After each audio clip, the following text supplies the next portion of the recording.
नमस्कार दोस्तों, मैं हूं आलोक। स्वागत है आप सभी का आप सभी के अपने ही यूट्यूब चैनल आलोक्स ब्लॉग पर। दोस्तों, आज की अपनी ये जो वीडियो मैं लेके आया हूं, ये मोस्ट रिक्वेस्टेड वीडियो है। बहुत सारे लोग मेरे वीडियोज के नीचे कमेंट सेक्शन में आके कमेंट कर रहे थे कि डबल बैकबोन की केयर के बारे में बताऊं। तो आज की वीडियो मैं उन लोगों के रिक्वेस्ट पे लेके आया हूं। वैसे तो इस प्लांट की केयर करना बहुत ही आसान है, लेकिन कभी कभार जब पॉट के अंदर हम गार्डनिंग करते हैं तो ये प्लांट थोड़े से नखरे दिखाता है। तो चलिए बिना देरी किए हुए चलते हैं अपने टॉपिक की ओर और वन बाय वन जो है इसके बारे में सारी चीज़ों को जान लेते हैं। पत्तियां इसकी बहुत ही ज़्यादा देखने में खूबसूरत लगती हैं और ये प्लांट जो है थोड़ा वार्म एटमॉस्फेयर जो है वो पसंद करता है, मतलब गर्मियाँ पसंद होती हैं इसको। ठंडियों के अंदर ये प्लांट अपनी पूरी की पूरी पत्तियां जो है वो गिरा देता है। हमारे यहाँ तो लगभग जो है इसकी सारी पत्तियां गिर जाती हैं ठंडियों के अंदर, और जैसे ही फरवरी का मंथ शुरू होता है ये फिर से नई ग्रोथ ले लेता है। मैं आप सभी को सजेस्ट करना चाहूँगा कि अगली बार अगर फरवरी का मंथ जैसे ही आता है, आप अपने प्लांट को भले उसके अंदर पत्तियां ना हो प्रून कर दीजिए। देखिए यहाँ पर मेरी जितनी भी ब्रांचेज हैं सभी प्रून की हुई हैं, और प्रूनिंग के बाद जो है इसके अंदर जो है वो नई नई ब्रांचेज जो हैं वो निकल कर आई हैं। तो आपको अपने प्लांट को फरवरी के मंथ में प्रून कर देना है। पत्तियां ठंडियों में गिर जाती हैं तो आपको घबराने की ज़रूरत नहीं है। जैसे ही फरवरी का मंथ आएगा आपका प्लांट जो है वो फिर से नई ग्रोथ पर आ जाएगा। हाँ, प्रूनिंग अगर कर देंगे तो खूब बुसी सा भी दिखेगा, क्योंकि ढेर सारी नई नई ब्रांचेज भी उस टाइम पर निकालेगा। बात अगर इस प्लांट की वैरायटीज की करी जाए तो ये मेरा प्लांट जो आप अभी आपके सामने है, इसकी पत्तियां जो हैं वो वेरीगेटेड हैं। इस तरीके से व्हाइट और ग्रीन का जो खूबसूरत कॉम्बिनेशन बनता है इसका, ये देखने में काफ़ी ज़्यादा खूबसूरत लगता है। प्योर ग्रीन पत्तियों वाला प्लांट भी आपको इसका देखने को मिल जाएगा, और उसमें भी मेनली आपको दो वैरायटीज देखने को मिलेंगी। पहला तो बिल्कुल ऐसे ही बड़े साइज की पत्तियां निकालता है और ऐसे ही बड़ा सा प्लांट होता है। दूसरा जो ग्रीन पत्तियां निकालता है छोटी छोटी सी बिल्कुल, और उसकी जो स्टेम्स होती हैं वो बिल्कुल आड़ी तिरछी सी होती हैं, वो भी देखने में काफ़ी ज़्यादा खूबसूरत लगता है। मेरे पास उसकी एक वैरायटी है, मैं आप सभी को दिखाना चाहूँगा। ये है डबल बैकबोन की दूसरी वैरायटी, जिसको मैंने इस तरीके से जो मैंने मिनिएचर गार्डन उस दिन बनाया है उसके अंदर मैंने लगाया, क्योंकि ये प्लांट जो है बहुत बड़ा नहीं होता है। हाँ, कुछ थोड़ा अगर बड़ा हो भी जाता है तो आप इसको प्रून कर सकते हैं। तो मेरे छोटे से टिन कंटेनर के अंदर ये प्लांट लगा हुआ था, लेकिन अभी जो है मैंने इसको निकाल कर जो है इस मिनिएचर गार्डन के अंदर जो है डाल दिया है। देख रहे में आपको ये भी देखिए कितना खूबसूरत लग रहा होगा, बहुत ही खूबसूरत, जैसे एक बोनसाई आप तैयार करते हैं उस तरीके से ये देखने में लगता है। तो केयर तो लगभग इनकी लगभग एक ही जैसे होती है। बात अगर इस प्लांट की मिट्टी की करी जाए तो बेल्डेन सॉयल पसंद करता है आपका ये प्लांट। ऐसी मिट्टी होनी चाहिए जिसके अंदर एक्स्ट्रा मॉइस्चर जो है वो होल्ड ना करे। जैसे ही हम पानी दें तो मॉइस्चर को होल्ड करते हुए एक्स्ट्रा वाटर ड्रेनेज होल से बाहर निकल जाए, वरना आपका ये प्लांट जो है रूट रॉट का शिकार होता है। और रूट रॉटिंग होने पर भी आपका ये प्लांट, अगर गर्मियों के अंदर आपके प्लांट की पत्तियां गिर रही हैं तो वहां पर एक रीजन ये भी हो सकता है कि आपने अपने प्लांट पे ओवर वाटरिंग की है, जिसकी वजह से जो है आपका प्लांट अपनी पत्तियां गिरा रहा है। तो मिट्टी बेल ड्रेन होनी चाहिए। अगर आपके यहाँ की गार्डन सॉइल जो है वो कुछ ज़्यादा चिकनी सी है तो आप उसके अंदर सैंड मिक्स कीजिए, एक हिस्सा मिट्टी, एक हिस्सा रेत और एक हिस्सा कंपोस्ट मिलाकर इसके लिए सॉइल मिक्सचर को प्रिपेयर कीजिए। वाटरिंग तो मैंने बता ही दी, पानी आपको उतना ही देना है जितने में मॉइस्चर आपके पॉट के अंदर रहे, एक्स्ट्रा मॉइस्चर होल्ड ना करें।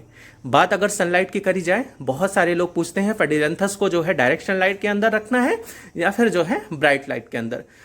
मैं यहाँ पर आपको 3 कंडीशंस बताऊंगा। अगर पॉट के अंदर आपका प्लांट लगा है तो कोशिश ये कीजिए कि ब्राइट लाइट में रखिए अपने प्लांट को जहां पर छन कर धूप आती हो।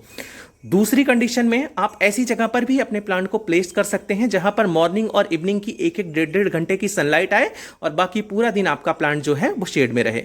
तीसरी कंडीशन में आपको डायरेक्ट सनलाइट में अगर पॉट में आपने लगा रखा है तो मत रखिए, क्योंकि वहां पर आपका प्लांट इस तरीके से पत्तियां जो हैं हेल्दी सी नहीं निकालेगा, बल्कि वो इस तरीके से कर्ल होके निकलेंगी। देखने में तो अच्छा लगता है वो भी, लेकिन कर्ल हुई पत्तियां मुझे पता नहीं क्यों अच्छी नहीं लगती, और हो सकता है कि आप लोगों को भी पसंद ना आए। तो डायरेक्ट सनलाइट में रखने पे पत्तियां कर्ल होंगी, साथ ही साथ जो है पत्तियों की कंडीशन उतनी अच्छी नहीं होगी। तो अगर पॉट के अंदर लगा रहे हैं तो बाकी शुरुआत की 2 कंडीशंस को फॉलो कीजिए। हाँ, वहीं अगर आपका प्लांट ग्राउंड पर लगा है तो आप इसको फुल सनलाइट के अंदर भी रख सकते हैं, वहां पर ये अच्छा ग्रो करेगा। बात अगर फर्टिलाइजर की करी जाए तो कोई बहुत हैवी फर्टिलाइजर रिक्वायरमेंट आपके प्लांट की नहीं है। आप जो है सिर्फ एक बार फरवरी में जब इसको प्रून करें या फिर ये ग्रोथ पर जब आना हो, अगर आप चाहें तो प्रून करें, नहीं तो ऐसे भी ये ग्रोथ पर आ जाता है, प्रूनिंग से थोड़ा बुशी सा बन जाता है। तो आप उस समय उसको एक बार जो है गोबर की खाद दे दीजिए अच्छी पुरानी, और अगर गोबर की खाद नहीं हो तो वर्मिंग कंपोस्ट भी चल जाएगा। बस इसी नॉर्मल से फर्टिलाइजर के साथ आपका ये प्लांट अच्छी ग्रोथ करता रहेगा। अगर आप चाहें तो सितंबर में फर्टिलाइजर दे सकते हैं, वरना कोई बहुत हैवी फर्टिलाइजर रिक्वायरमेंट नहीं है। 15-20 दिन के अंतराल पे जो लिक्विड फर्टिलाइजर आप अपने प्लांट को देते हैं, जो अक्सर मैं आप सभी के साथ शेयर करता रहता हूं, वो भी आप अपने इस प्लांट को दे सकते हैं। बात अगर करी जाए इस प्लांट को किस तरीके से लगाना है, तो जैसे कि ये इसकी स्टेम्स हैं, ये तो आप कोई भी एक स्टेम ले लीजिए यहाँ से, जैसे ये है स्टेम, तो आप इसकी जो है 5 से 6 इंच की कोई भी एक स्टेम ले लीजिए जिसमें ऊपर का ये ग्रोथ वाला पार्ट हो, और उसको कट करके लगा दीजिए। इससे आपके प्लांट को जो है फायदा ही होगा। आपका पुराना प्लांट जो होगा वो बुशी भी बनेगा, और साथ ही साथ जो है आपके पास इसके ढेर सारे नए प्लांट तैयार हो सकते हैं। तो चलिए मैं इसकी कटिंग लगाकर भी दिखा देता हूँ। तो सबसे पहले तो हमको कटिंग लेनी होगी, तो हम कोई भी एक कटिंग ले लेते हैं। जहाँ से हम इसको कट करेंगे हमारा प्लांट उसके नीचे से अच्छी नई ग्रोथ जो है वो करेगा। तो आप चाहे नाइफ का यूज कर लीजिए, यहाँ पर मैं ब्लेड का यूज कर रहा हूँ। और इसको कट करने पे जो वाइट सा ये लिक्विड निकलता है, अगर आपके हाथ वगैरह में लग जाता है तो आप इसको धो लीजिए, क्योंकि इसका नेचर थोड़ा ज़्यादा ही कुछ कास्टिक होता है। तो यहाँ से 3-4 पत्तियाँ हटाकर मैंने इनके 3-4 नोट्स को खाली कर लिया है, और अब इसको मैं थोड़ी देर के लिए ऐसे ही रखूंगा। तो दोस्तों लगभग 5 मिनट के बाद जो है, जब ये लिक्विड इसके अंदर से जो निकल रहा था वो सूख सा गया, तो मैंने नीचे वाले कटे हुए पार्ट पर फंगिसाइड लगा दिया, और यहाँ जहाँ से मैंने कट किया था इस पर भी फंगिसाइड लगा दिया। और अब कुछ करना नहीं है, अपनी मिट्टी के अंदर, जो हमारी मिट्टी जिसके अंदर हमारा प्लांट लगा हुआ है, उसी के अंदर इस तरीके से जो है नॉर्मली अपने प्लांट को हमको कटिंग को जो है लगा देना है।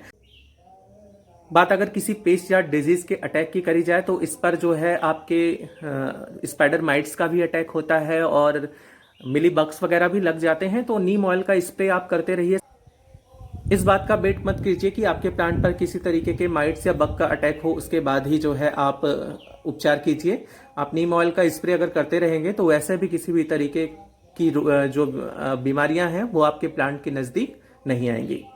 तो इस तरीके से पेडिलैंथस को लगाकर हम बहुत आसानी से इसकी केयर कर सकते हैं।